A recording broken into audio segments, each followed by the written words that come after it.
ఏర్పాటు చేయబడిన వాక్య భాగమును మనం జ్ఞాపకం చేసుకుందాం. 86వ కీర్తన భాగము 11వ చరణాన్ని ఒకసారి మనం చదువుకుందాం. యెహోవా, నేను నీ సత్యమును అనుసరించి నడుచుకున్నట్లు నీ మార్గమును నాకు బోధింపు. నీ నామమునకు భయపడినట్లు నా హృదయమునకు ఏక దృష్టి కలుగు చేయము. ఈనాటి వాక్య భాగము 86వ కీర్తన భాగంలో భక్తుడైన దావీదు గారు మరి తన ప్రార్థన జీవితాన్ని దేవుని సన్నిధిలో పరిచయం చేసుకుంటూ ఉన్నాము. ఈ మాట భక్తుడైన దావీదు గారు ఏం చేస్తూ ఉన్నారంటే తన మనసులో మాట దేవుని సన్నిధిలో తెలియజేస్తూ ఉన్నారు. ఇంకొక మాట ఏంటంటే ప్రార్థన.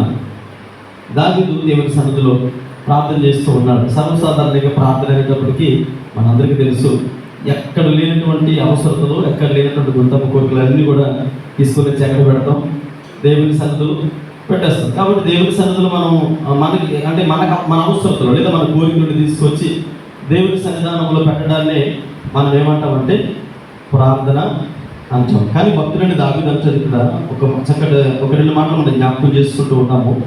నీ నామమునకు నేను భయపడినట్లుగా నా హృదయమునకు ఏకదృష్టి కలుగు చేయము అని అంటూ ఉన్నారు. అదే రీతిగా నీ సత్యమును అనుసరించినట్లుగా నీ మార్గమును నాకు బోధింపు. మొట్టమొదటి మాట నీ సత్యమును అనుసరించినట్లుగా.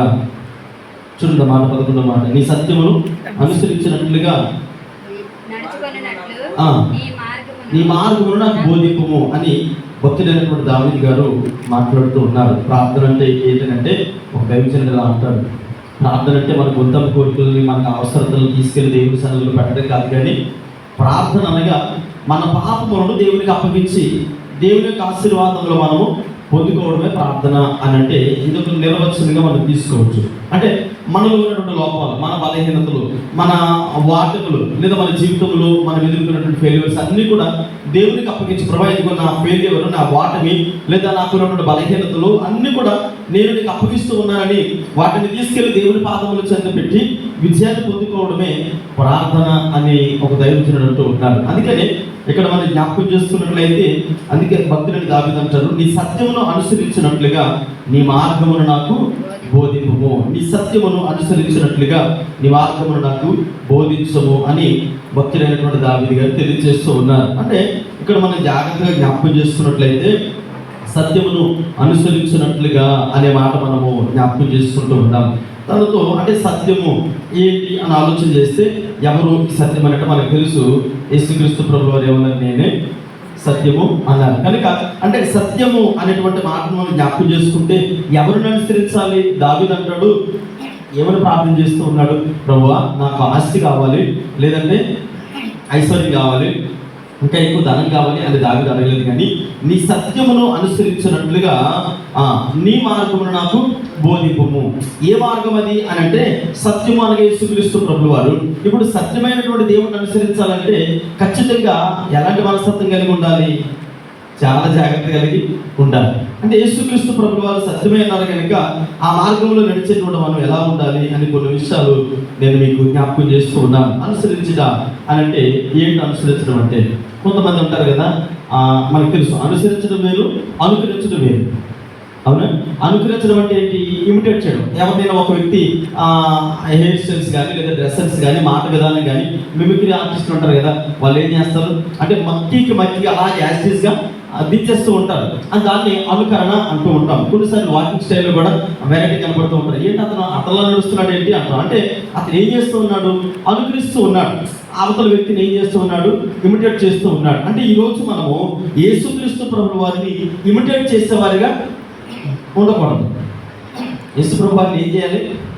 ఇమిటేట్ చేసేవారుగా ఉండకూడదు, అనుకరించేవారుగా ఉండకూడదు, కానీ అనుసరించేవారుగా ఉండాలి. అంటే యేసు ప్రభు వారు నడిచినటువంటి మార్గం ఎలాంటిది, ఆయన పాటించినటువంటి భక్తి జీవితం ఎలాంటిది, పరిశుద్ధతలోని యథార్థతలోని నీతియుక్తమైనటువంటి పరిస్థితుల్లో ఏ విధంగా యేసు ప్రభు వారు నడిచారో భక్తుడైన దావీదు కష్టమైనటువంటి పరిస్థితుల్లో ఉన్నప్పటికీ అంటే యేసు ప్రభువుని అనుసరించి నడవడం కష్టమే అయినప్పటికీ కూడా ఆయన అంటాడు కదా, నీ సత్యమును అనుసరించడం నాకు నేర్పించు అనేటువంటి అనుసరించుట నాకు బోధించమని భక్తుడైనటువంటి దావీదు గారు తెలియజేస్తున్నట్టుగా మనం జ్ఞాపకం చేసుకుంటూ ఉన్నాం.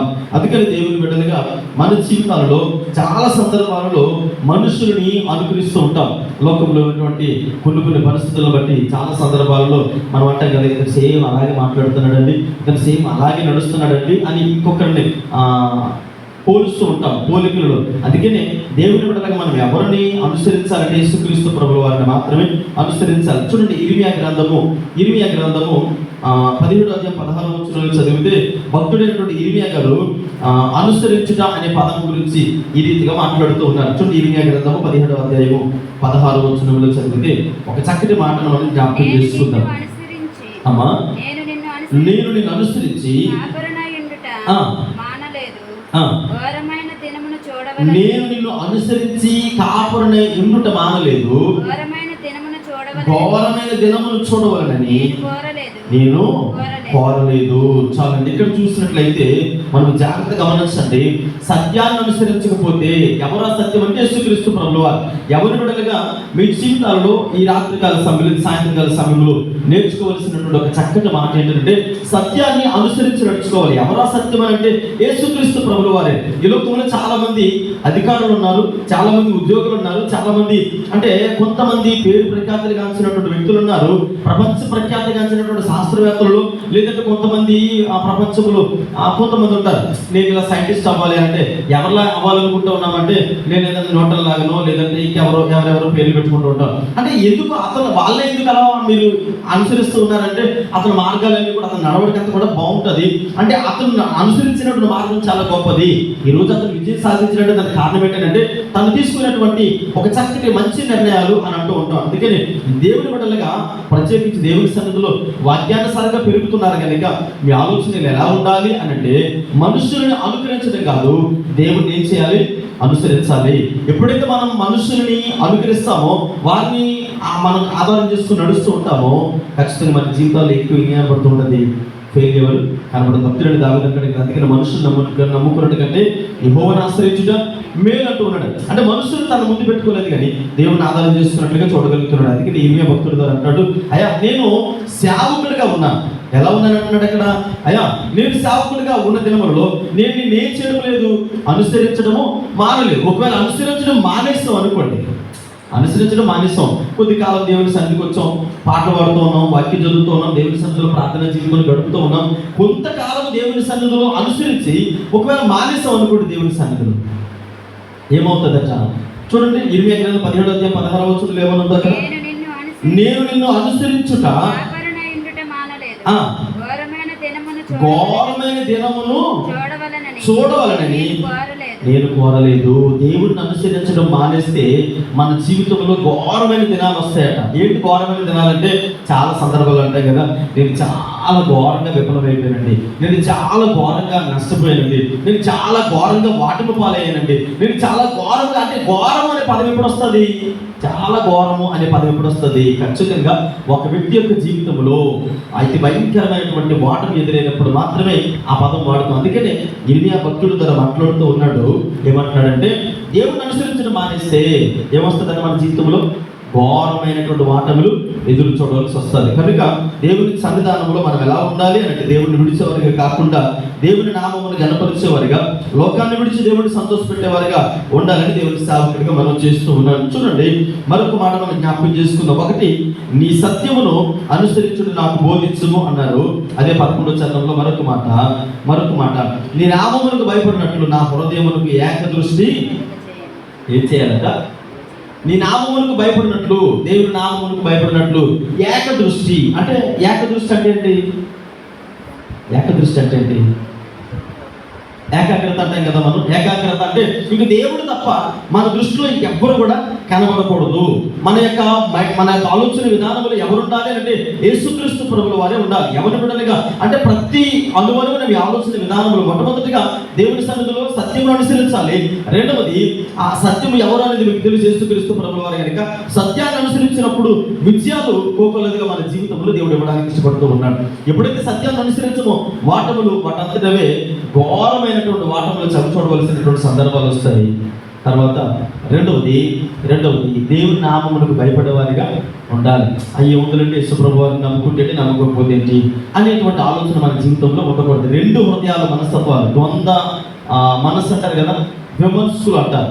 విమర్శకులు అంటే రెండు మనస్తత్వాలు కలిగిన వారు. ఇప్పుడు ఏమంటారంటే చేసేద్దామండి, అయిపోయింది, ఇప్పుడు ఇవన్నీ చేసేద్దాం అంటారు. కాసేపు పోయిన తర్వాత ఏమంటారంటే అవసరం చేయాలంటారా, అవసరమా అంటే వాళ్ళు ఏమనాలి, విమర్శకులు అంటారు. అంటే మన భాషలో చెప్పుకోవాలంటే రెండు నాలుకలు కలవాలంటారు కదా. అంటే ఇప్పుడే మనతో బాగా మాట్లాడుతారు, మళ్ళీ కొంచెం పోయిన తర్వాత లేదండి, చేయలేదండి, వద్దండి అన్నట్టుగా మాట్లాడుతూ ఉంటారు. అందుకే ఇక్కడ చూసినట్లయితే అంటాడు, నీ నామమునకు భయపడినట్లుగా నా హృదయమునికి ఏకదృష్టి కలుగు చేయము. స్థిరత్వం అనేది, స్టెబిలిటీ అనేది చాలా ప్రాముఖ్యమైనది. స్థిరత్వం లేకుండా ఏ వ్యక్తి కూడా ఎవరి బిడ్డలుగా ఉన్నారు కనుక మీరు తీసుకున్నటువంటి రకరకాల నిర్ణయాలు, మీరు తీసుకున్నటువంటి రకరకాల ఆలోచనలు ఖచ్చితంగా విజయం పొందుకోవాలి అని అంటే ఇప్పుడు కెరియర్ అనేది బిల్డ్ చేసుకుంటూ ఉన్నారు, మీ భవిష్యత్తుని కట్టుకుంటూ ఉన్నారు కనుక వెనక్కి తిరిగి చూసుకుంటూ ఒక 5 సంవత్సరాలు 6 సంవత్సరాల తర్వాత వెనక్కి తిరిగి చూసుకుంటే ఏజ్ ఏమవుతుంది, ఆటోమేటిక్గా పెరిగిపోతూ ఉంటుంది. ఏజ్ పెరిగిపోతూ ఉంటుంది. కానీ మనకంటే వెనక్కి వచ్చిన వాళ్ళందరూ కూడా ఏమవుతూ ఉంటారు, చక్కగా లైఫ్లో సెటిల్ అయిపోతూ ఉంటారు. అంటే మనం ఎందుకు స్థిరపడలేకపోతున్నాము అని అంటే స్థిరత్వం అనేది చాలా ప్రాముఖ్యమైనది. వాటిలో మన జీవితంలో ఎదురవుతుంది అని అంటే మన జీవితాన్ని మనం ఏం చేసుకోలేకపోయాము, స్థిరముగా కట్టుకోలేకపోయాము. ఒక ఎగ్జాంపుల్ మీకు తెలియజేస్తాను. ఒక ఉపాధ్యాయుడు ఇద్దరు విద్యార్థులు పిలిచాడట. ఇద్దరు విద్యార్థులు పిలిచి ఒక 2 గదులు చూపించాడు. ఒక గది 10 కుందేళ్ళు ఉన్నాయి, చాలా పెద్ద గదిలో. ఇంకొక గదిలో ఒక 10 కుందేళ్ళు పెట్టి ఒక 2 స్టూడెంట్స్ని పెట్టి పిలిచి మొదటి వాడు అన్నాడట, అరే నువ్వు వెళ్ళి కుందేలు పట్టుకొని రా అన్నాడట. కుందేలు పట్టుకొని రా అంటే ఇప్పుడు ఆ గదిలోకి వెళ్ళగానే అవి దగ్గరికి నన్ను పట్టుకొని దగ్గరికి వస్తాయి. కుందేళ్ళు చెంగు అనుకుంటూ గదిలో అటు ఇటు పరిగెత్తున్నాయట. పరిగెత్తుతూ ఉంటే విసిగిపోయి బయటకు వచ్చినట్ట. ఆ పక్కన ఒక రూమ్ ఉంది కదా, సరేలే ఇందులో దొరకట్లేదు కాబట్టి ఆ పక్క రూమ్లో దొరికితే మళ్ళీ అక్కడికి వెళ్ళాడట. అక్కడ కూడా పట్టుకుంటే అవి కూడా దొరకలేదట. చాలాసేపు, ఒక గంట సేపు అటు ఇటు ప్రయత్నం చేసి సెవెంట్ కార్చుకుంటూ వచ్చాడట. వచ్చి సార్ నాకు దొరకలేదంటే కూర్చున్నాడట. ఆ రెండో వ్యక్తిని పిలిచి సరే ఇప్పుడు నువ్వు వెళ్ళరా అన్నాడట. అంటే ఆయన కూడా మొదటి రూమ్లోకి వెళ్ళిన తర్వాత ఇంకా అక్కడ ఒకదాని మీద కేంద్రీకరించాడు. అంటే దాని వెనకతల పరిగెత్తి అంటే ఖచ్చితంగా ఒక గంట సేపు ప్రయత్నంలో తను ఏదైతే పట్టుకోవాలనుకున్నాడో మిగతా 9ని పక్కన పెట్టి దాని వెనకతల పరిగెత్తుతూ ఉన్నాడు. కొంత సమయం తర్వాత అది కూడా అలిసిపోయి ఒక దగ్గర కూర్చుని పోయిందట. అప్పుడు 2 చెవులు పట్టుకొని తీసుకొచ్చి ఉపాధ్యాయుడికి అప్పగించాడట. అంటే ఈ విషయాన్ని మనం జాగ్రత్తగా అర్థం చేసుకుంటే ఎవరైతే తను సాధించాలి లేదా తన పట్టుదల కలిగి ఉన్నాడో దాని మీద మనసు ఉంచినప్పుడు, కేంద్రీకరించినప్పుడు, స్థిరత్వాన్ని మనం కలిగి ఉన్నప్పుడు ఖచ్చితంగా వాటను సైతం మన జీవితంలో విజయముగా పొందుకుంటాం. అలా కాకుండా ఈ గదిలో దొరకలేదు కదా పక్క గదిలోకి వెళ్తే అది కూడా దొరకదు. అందుకనే ఇది కాదని అది కాదని ఇది అని మనము రకరకాలుగా ప్రయత్నాలు చేస్తూ ఉంటే మన జీవితంలో స్థిరత్వం లేకుండా ఏ పని చేసినా అది ఖచ్చితంగా మన బ్రతుకులో ఫెయిల్యూర్ తప్ప విజయాన్ని ఎంత మాత్రమును పొందుకోలేము. అందుకే ఎవరి బిడ్డలుగా మీ జీవితాలని లేదా మీ కెరియర్ని బిల్డ్ చేసుకున్నటువంటి ఆ యొక్క స్టార్టింగ్ స్టేజ్లో ఉన్నారు కనుక ఖచ్చితంగా విజయం పొందుకోవాలంటే ఏకాగ్రత అనేది చాలా ప్రాముఖ్యమైనది. క్రైస్తవ జీవితంలోనే కాదు, ఉద్యోగంలో కానీ, వ్యాపారంలో కానీ, లేదా లైఫ్ సెటిల్మెంట్లో కానీ ఎందులోనైనా ఏముండాలి, స్థిరత్వం అనేది చాలా ప్రాముఖ్యమైనది. స్థిరత్వం లేకపోతే ఖచ్చితంగా విజయము పొందుకోలేము. కనుక మన జీవితాల్లో విజయం అనేది చాలా ప్రాముఖ్యమైనది, స్థిరత్వం అనేది చాలా ప్రాముఖ్యమైనది. స్థిరత్వం లేకుండా కొన్ని సందర్భాలు అనుకుంటాం, అనేక సంవత్సరాలు ప్రయత్నం చేస్తూనే ఉంటారు. ఇది కాదని అది కాదు, ఇంకోటి అది కాదని ఇంకోటి. అంటే ఖచ్చితంగా వారి మైండ్లో ఏముంది, అస్థిరత్వం ఉంది. అంటే విమర్శకులు అంటారు కదా, అంటే ఏకాగ్రత లేనటువంటి జీవితము. ఇది ప్రయత్నం చేస్తారు చెట్టు చివరికి వచ్చేటప్పటికి ఏది చేతికి తప్పకుండా ఏమైందా అంటే అన్ని ప్రయత్నం చేస్తాను, ఏం చేస్తావు, అన్నీ చేశాను కానీ దొరకలేదు. ఈ 2 రూముల్లోకి వెళ్ళి తిరిగి వచ్చేసినట్టుగా వట్టి చేతులతోనే మన కెరియర్ ఎండింగ్కి వచ్చేస్తుంది. కనుక మనం ఖచ్చితంగా మన మీద మనకి ఏముండాలి, కాన్ఫిడెన్స్ ఉండాలి, మన మీద మనకి నమ్మకం ఉండాలి. మొట్టమొదటిగా మన జీవితంలో మనం ఏదైతే సాధించాలనుకున్నామో దాని మీద ఏకాగ్రత ఉండాలి. ఏకాగ్రత లేకుండా దేవుని సన్నిధిలో ఏది కూడా విజయము పొందుకోలేము. అందుకని భక్తుడు దావీదు అంటాడు, చూడండి ఇక్కడ 86వ కీర్తన భాగంలో 11వ చరణంలో లాస్ట్ వచనం చదివితే, నీ నామమునకు భయపడినట్లుగా నా హృదయమునకు ఏకదృష్టి కలుగు. అయ్యా నీ నామమునకు నేను భయపడాలి, నీ పేరు వినగానే నా జీవితంలో భయం అనేది ఉండాలి. ఎవరి బిడ్డలుగా దేవుని నామ విషయంలో, ఆయన యొక్క ఘనత విషయంలో భయము ఖచ్చితంగా ఉండాలి. భయం లేకుండా మన భక్తిని కొనసాగిస్తే ఖచ్చితంగా దేవుని సన్నిధిలో మనం ఏ విధమైనటువంటి పరిస్థితుల్లో కూడా విజయం సాధించలేము. బైబిల్ గ్రంథంలో కొంతమంది ఉన్నారు. బైబిల్ గ్రంథంలో కొంతమంది ఉన్నారు. అందరినీ చెప్పడం నా ఉద్దేశం కాదు. చాలా మంది ఉన్నారు ఏకాగ్రత కలిగిన వారు, స్థిరత్వం కలిగిన వారు. ఒక్క వ్యక్తి గురించి నేను మీకు తెలియజేస్తాను. ఆది కాండంలో ఒక వ్యక్తి ఉన్నాడు. చూడండి, ఆది కాండం 49వ అధ్యాయము 4వ వచనంలో చదివితే రూబేను అనేటువంటి ఒక వ్యక్తి ఉన్నాడు. ఆది కాండం 49వ అధ్యాయము 4వ వచనం చదవండి. నీళ్ళ వలె చంచలుడవై నీవు అతిశయం పొందవు. చాలు, నీళ్ళ వలె. ఇప్పుడు నీళ్లు తీసుకొచ్చి ఇక్కడ పోసాం అనుకోండి, ఓ బకెట్ నీళ్ళు తీసుకొచ్చి ఇక్కడ పోస్తే పోసిన దగ్గర ఉంటాయా? ఉండదా? ఎటు పళ్ళ ఉంటాడు, మారిపోతుంటే అటు ఇటు ఇష్టానుసారంగా వెళ్ళిపోతుంది. అంటే చంచలత్వము, స్థిరత్వం లేనటువంటి గుణ లక్షణాలు కలిగినటువంటి వ్యక్తిగా రూబేనుని అంటే పరిచయం చేస్తుంటే భక్తులైన మోసే గారు అంటారు, అంటే ఆది కాండములో 49వ అధ్యాయంలో చదివితే 4వ వచనంలో రూబేను యొక్క గుణ లక్షణాలు. ఈరోజు ఎవరి బిడ్డలుగా మీరు ఎలాంటి గుణ లక్షణాలు కలిగి ఉండాలి? స్థిరత్వాన్ని కలిగి ఉండాలి. నీళ్ళ వలె చంచలత్వాన్ని కలిగి ఉండకూడదు. అక్కడ అంటాడు చూడండి, నీళ్ళ వలె చంచలుడవై అతిశయం అనే తన జీవితంలో ఉండదు.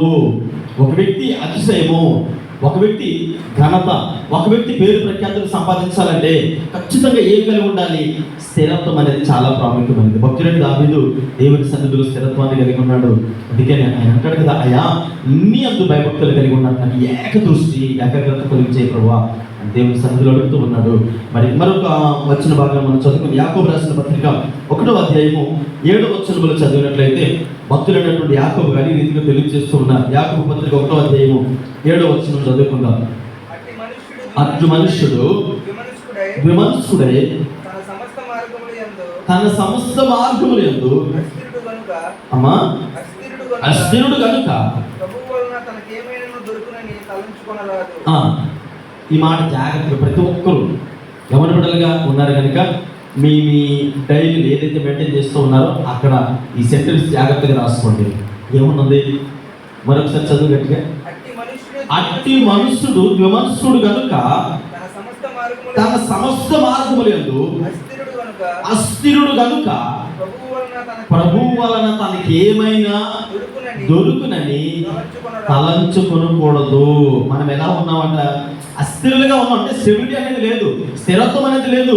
చంచలత్వం కలిగి కాసేపు మందిరంలోని, కాసేపు లోకంలోని, కాసేపు ప్రార్థన సహవాసంలోని, కాసేపు ఇంకెక్కడెక్కడో తిరుగుతూ ఉన్నాం. అంటే దేవుని సన్నిధానంలో వచ్చేది తక్కువ, సహవాసంలో ఉండేది తక్కువ. కానీ దేవుని వల్ల ఏం కావాలి? నా మాటలు కాదు, అక్కడ ఏముంది? దేవుని వల్ల ఏమైనా దొరికినేమో అని ఆలోచన అయితే మన మనసులో ఉంచుకోకూడదు. ఎప్పుడు విమర్శలుగా ఉంటే, విమర్శలుగా కాకుండా స్థిరులుగా దేవుడి సన్నిధిలో ఎప్పుడైతే ఉంటామో అప్పుడు దేవుడిని అడిగేటువంటి అథారిటీ, ఆ హక్కు దేవుడు మనకు కల్పిస్తాడు. బైబిల్ గ్రంథంలో ఏలియా అనేటువంటి ఒక దైవజనుడు ఉన్నాడు.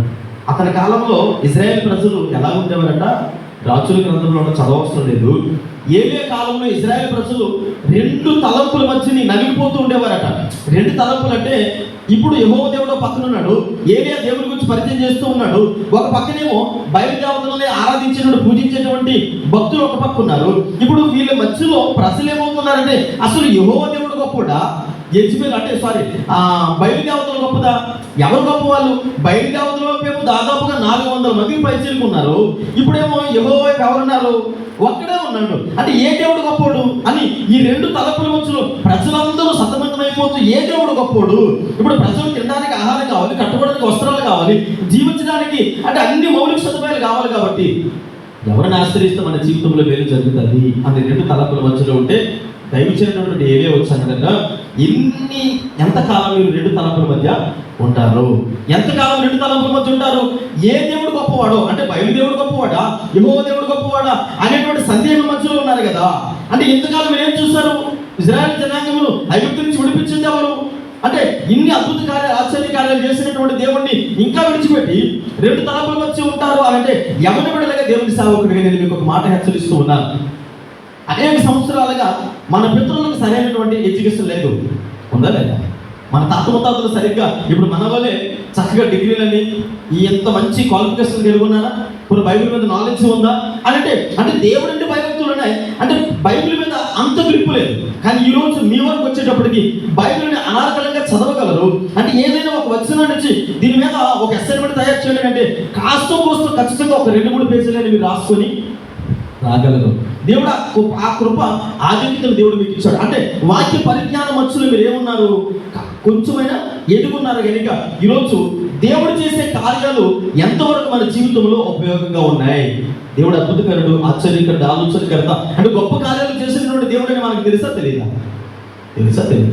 తెలుసు. అంటే తెలిసిన దేవుని సన్నిధిలో ఉంటూ 2 తలపుల మధ్యలో ఉన్నాం అనుకోండి, అసలు నా జీవితంలో నేను సక్సెస్ సాధించగలనా, విజయం పొందుకోగలనా, అసలు నా పరిస్థితి ఏంటి అని క్వశ్చన్ మార్క్ అనేది మన జీవితంలో రాకూడదు. ఎందుకంటే వాక్యం మనకు తెలుసు, ప్రార్థన సహవాసం మనకు తెలుసు. 2 తలపుల మధ్యలో మనం ఎన్నడైనా ఏ రోజైనా ఉంటే అదే నీ జీవితంలో వాటముని తొలిమెట్టుగా మారిపోతుంది. వాటము గురించి ఆలోచించేటువంటి బిడ్డలుగా మనం లేవు.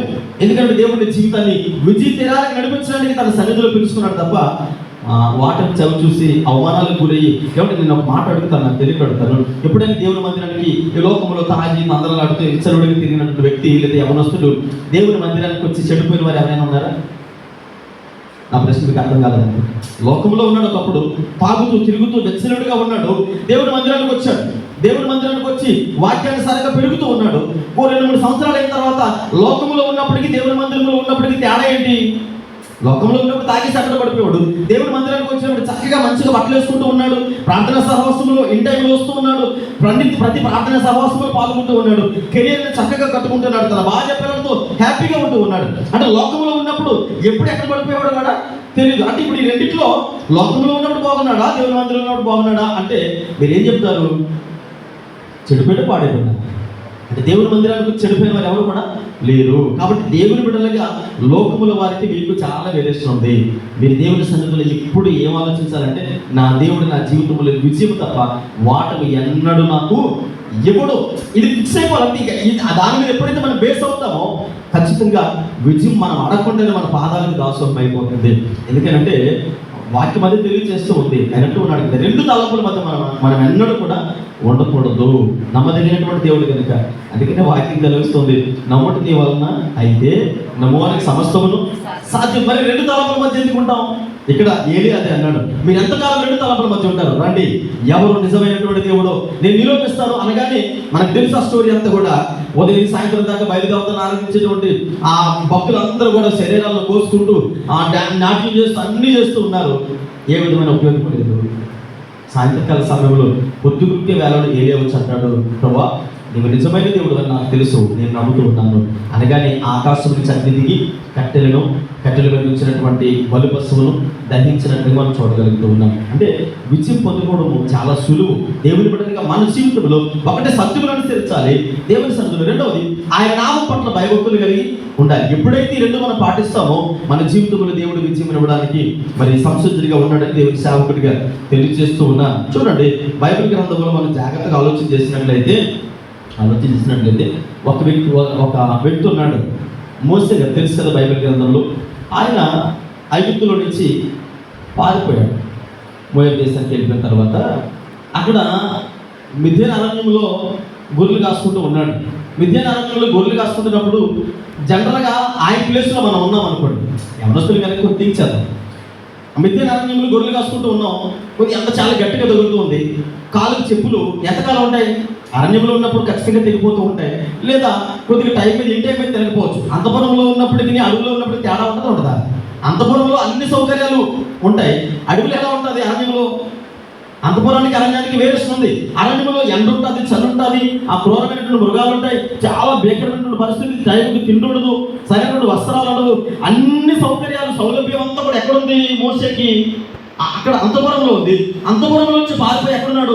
అరణ్యంలో ఉన్నాడు. ఇప్పుడు ఆ గొర్రెలు కాసుకుంటూ అదో బ్రతికి నాకు ఇది వద్దు, నాకు ఇది అవసరం లేదు అని మోసే తన జీవితాన్ని ఏంటంటే స్థిరత్వం కలిగి కాకుండా స్థిరుడి కాకుండా విమర్శకుడు ఉన్నాడు అనుకోండి, నేను వెంటనే వెళ్ళి పరో కాళ్ళు పట్టుకుంటాను.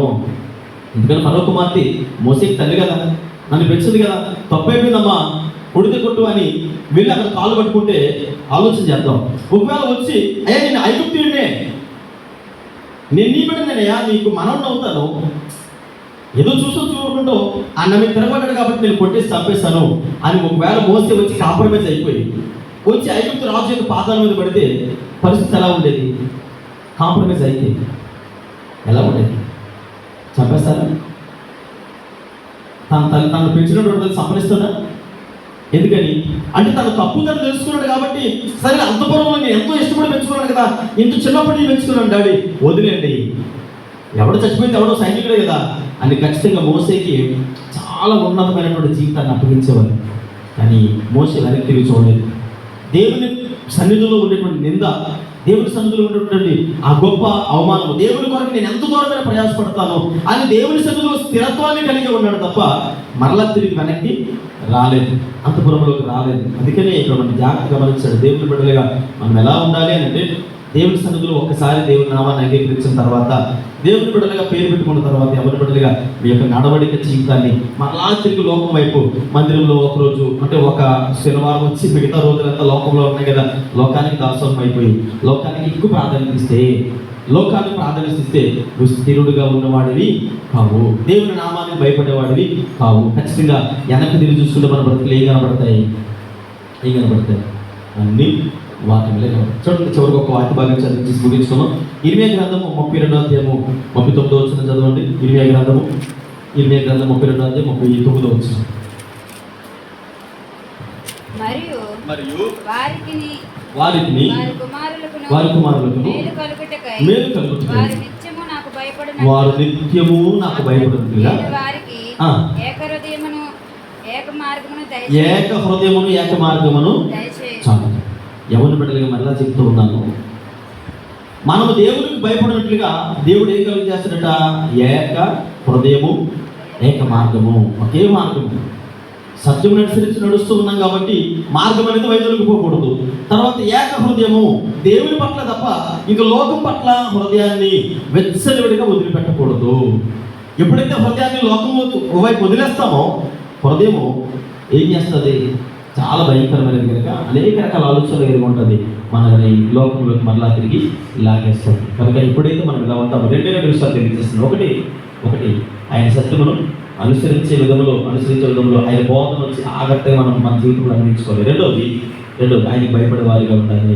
దేవుని సన్నిధిలో ఆయన అంటాడు కదా, ఆయన నామములకు భయపడేటువంటి బిడ్డలుగా మనం ఉన్నప్పుడు విద్య మన జీవితంలో ఇస్తారని దేవుడు మాట్లాడుతూ ఏక దృష్టి కలిగి ఉండాలి, విమర్శకులు ఉండకూడదు. ప్రార్థన చేసుకుందాం.